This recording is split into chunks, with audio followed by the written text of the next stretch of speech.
When you think about history, are there lots of old guys wearing wigs and stockings?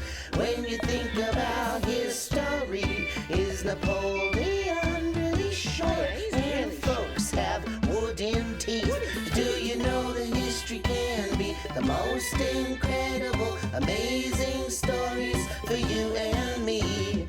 Sit back and listen to a story right now. It's honest, it's fun, and it's sure to.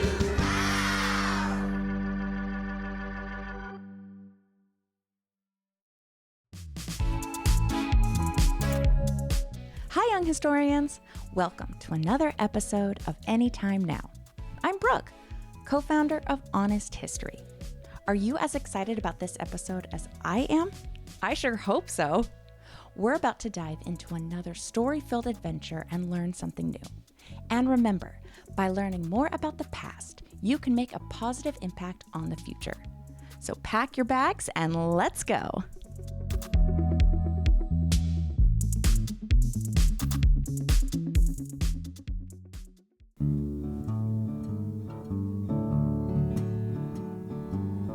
How long would you fight for something you believed in?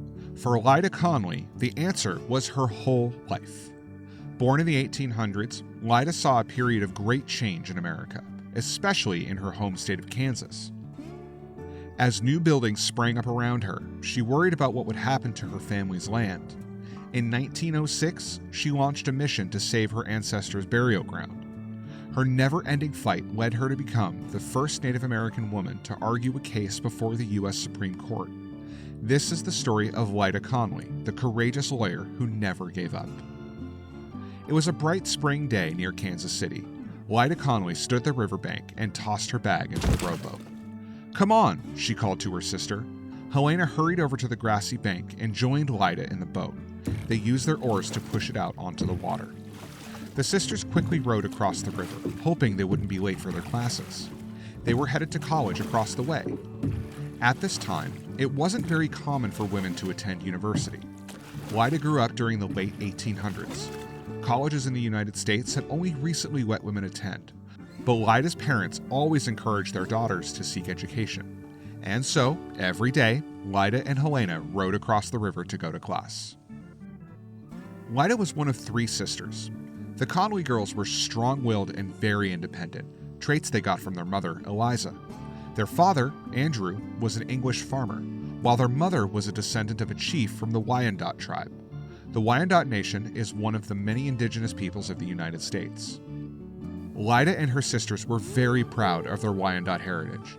As Lyda got older, she learned more about her people's history and the struggles that they had faced.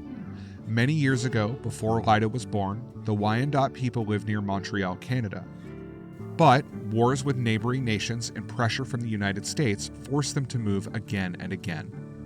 During this period, indigenous people across the country worried that they would lose their homes to make way for white settlers.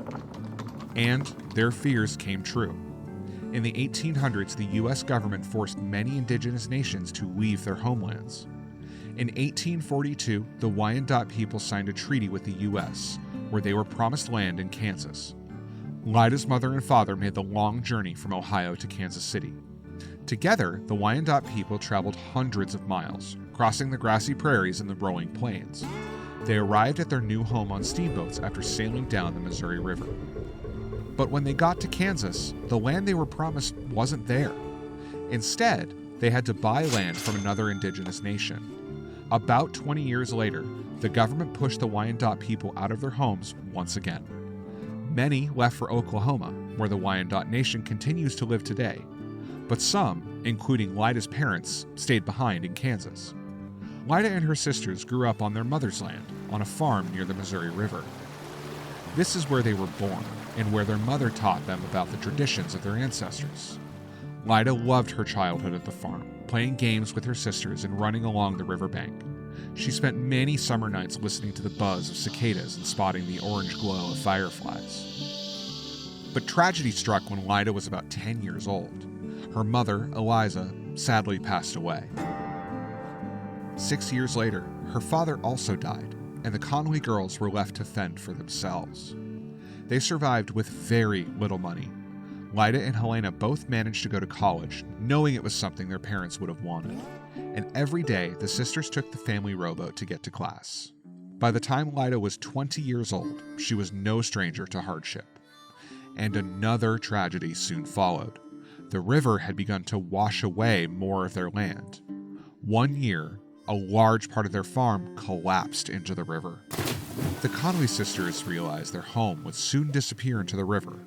So, they packed up their things and moved to a house in the city. Life in Kansas City was a big change from life on the farm, but the sisters took comfort in the fact that they were now closer to the Wyandotte Cemetery, the place where their parents were buried. They often visited the graveyard to pay respects to their ancestors and look after the graves. During these visits, the sisters began to notice new buildings springing up all around them. Kansas City was growing, and it seemed like no land was safe from the hands of developers. Lyda soon heard whispers that people wanted to build on top of the cemetery. Her heart sank at the thought. This was the place where her ancestors were buried, where her mother and grandmother had been laid to rest. How could they destroy it? She thought. Hundreds of people had been buried in that ground, including leaders of the Wyandotte Nation. To the Conley sisters, the cemetery was sacred land. "We have to fight for the grave of our mother," she told her sisters. That day, Lyda decided she was going to save the cemetery, no matter what it took.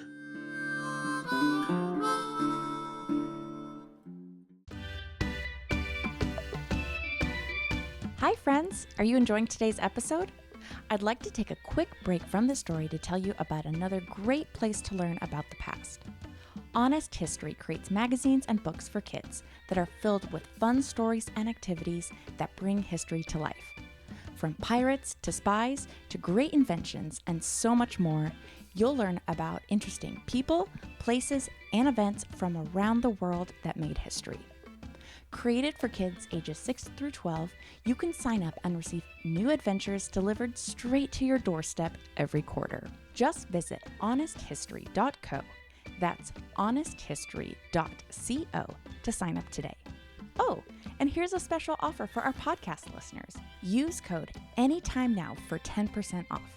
Again, that special code is ANYTIMENOW. Okay, let's get back to the story.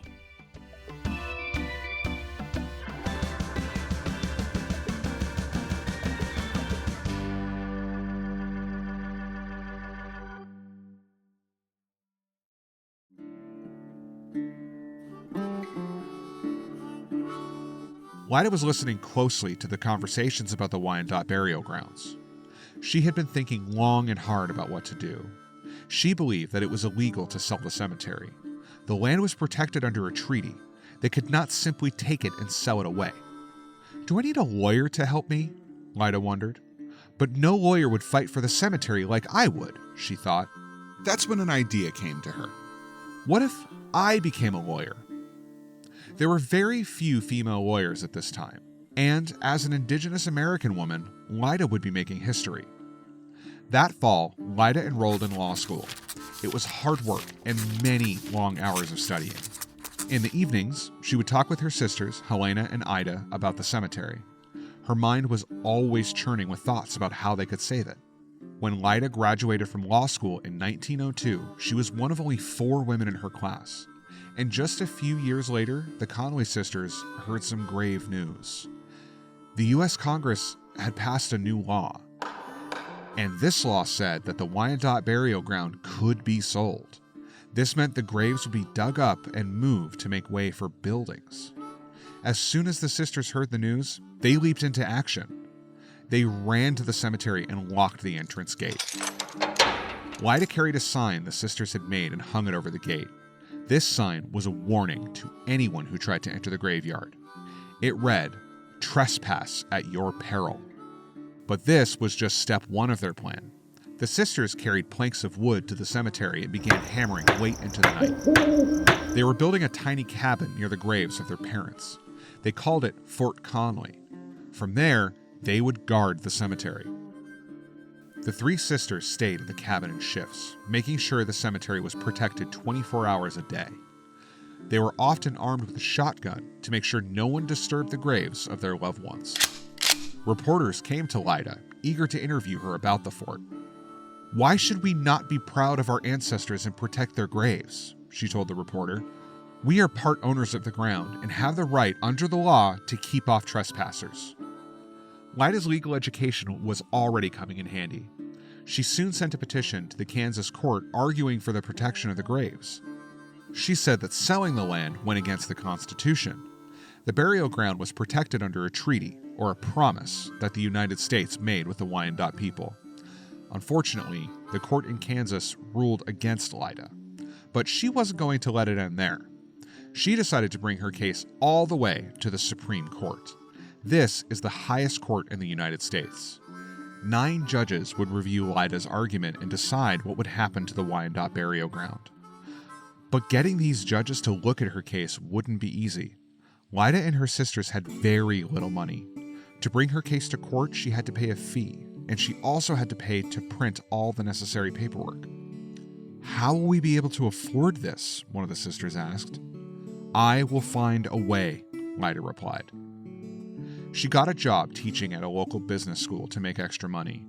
While she waited for a court date, she taught students how to use telegraphs. Her fingers tapped on the telegraph keys as she thought about her case over and over again. All the while, Lyda and her sisters continued to guard the cemetery. Again, reporters came to interview Lyda about the case. "I will go to Washington and personally defend the cemetery," she told a reporter. "No lawyer could plead for the grave of my mother as I could." The reporter was impressed by Lyda's determination. He asked her what she would do if soldiers arrived at the cemetery to scare the Conley sisters away. The idea didn't scare Lyda. "Why, we would rather die than surrender," she told him calmly. All the Conley sisters agreed that while they lived, no grave in the cemetery would ever be disturbed. Finally, Lyda got a letter from the Supreme Court. Her hand shook as she tore open the envelope. She read it over quickly but carefully. She finally had a court date. On January 14th, 1910, she would stand in front of the Supreme Court and argue her case. Only 2 other women had argued a case in front of the Supreme Court before, and Lyda Conley would make history as the first woman of Native American heritage to do so. She had spent hours studying law books to prepare for this moment. One cold January morning, Lyda and her sister boarded the train to Washington, D.C. Lyda rehearsed her argument in her head as she looked out the window. She watched as the rolling plains turned into wooded hills. When she finally arrived in Washington, she was exhausted from the long journey. On January 14th, Lyda made her way to the towering Capitol building. She could see its white dome peeking above the trees. She climbed up the steps to the entrance and made her way towards the courtroom. Today, the Supreme Court meets in a special building called the Supreme Court Building. But in 1910, the judges met in a chamber inside the U.S. Capitol known as the Old Senate Chamber. And this chamber was a sight to behold. Lyda looked up at the golden chandelier hanging above her and the red curtains draped all around the room. She saw chairs lined up at the front where the 9 judges would sit. Soon after the judges entered the room, the session began. Lyda waited for her turn to speak. "We now move to the argument of Conley against Ballinger," one of the judges said. Lyda got up from her seat and stepped to the podium. She could hear excited whispers throughout the courtroom. Many people were surprised to see a woman standing before the Supreme Court. "I shall attempt to speak to you this afternoon about the cemetery," she said. The judges listened to her closely. Lyda began to explain the history of the Wyandot people and the promises the U.S. government had made to them. She argued that, according to a treaty in 1855, the cemetery was protected. It belonged to the Wyandot Nation in Kansas, and as a descendant of the Wyandot people, Lyda said the land could not be sold. "The cemetery is the most sacred and hallowed spot on the earth to me," she explained. "It is known to be the oldest burial ground in the state of Kansas." Lyda argued that the graves of the Wyandot leaders had the same right to protection as the grave of George Washington. The judges seemed moved by Lyda's strong and courageous words. She left the courtroom that day unsure of what would happen. Would the judges agree with her, or would they side with the government? Lyda and her sisters waited anxiously, hoping for good news. 2 weeks later, the court finally came to a decision. Unfortunately, the judges decided that the cemetery was not protected by the treaty. The land could be sold. The Conley sisters' hearts sank after hearing the news. It was not long before men arrived at the graveyard and tore down their cabin. But the very next day, the sisters began rebuilding it. They were not about to give up. As Lyda said, the sisters would rather die than surrender. The Conleys continued to guard the graves every day, and it seemed to be working. No one was interested in buying the land while they were still there. Eventually, the government gave up trying to sell it. The sisters' fight to save the cemetery also caught important people's attention. A Kansas senator named Charles Curtis took notice. In 1913, the senator wrote a law to stop the cemetery from being sold. And a few years after that, Congress set aside money to help preserve and restore the sacred site. The sisters would spend the rest of their lives looking after the Wyandotte Cemetery. Under their watchful eyes, they made sure no one tampered with the graves of their loved ones. On one occasion, Lyda was even arrested and spent 10 days in jail. Her crime? Chasing people out of the cemetery with a broomstick. When Lyda passed away, she was buried next to her sister in the cemetery they fought so hard to protect. At a time when few women entered law schools or courtrooms, Lyda dared to be different. She would be the third woman and the first woman of Native American heritage to stand before the Supreme Court. Today, the Wyandotte Cemetery is protected as a National Historic Landmark, and thanks to Lyda Conley, the hundreds of souls buried there can finally rest in peace.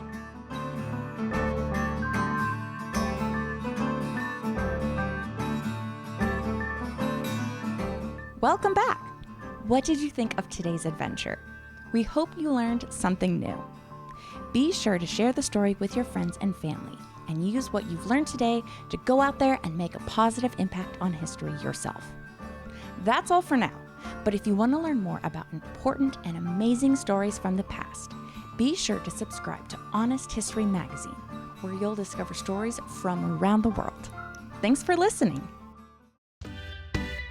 This episode was narrated by Randall Lawrence and written by Heidi Coburn. Production was led by Robot Pirate Media. To learn more about Honest History, visit us at honesthistory.co and follow along for updates on social media.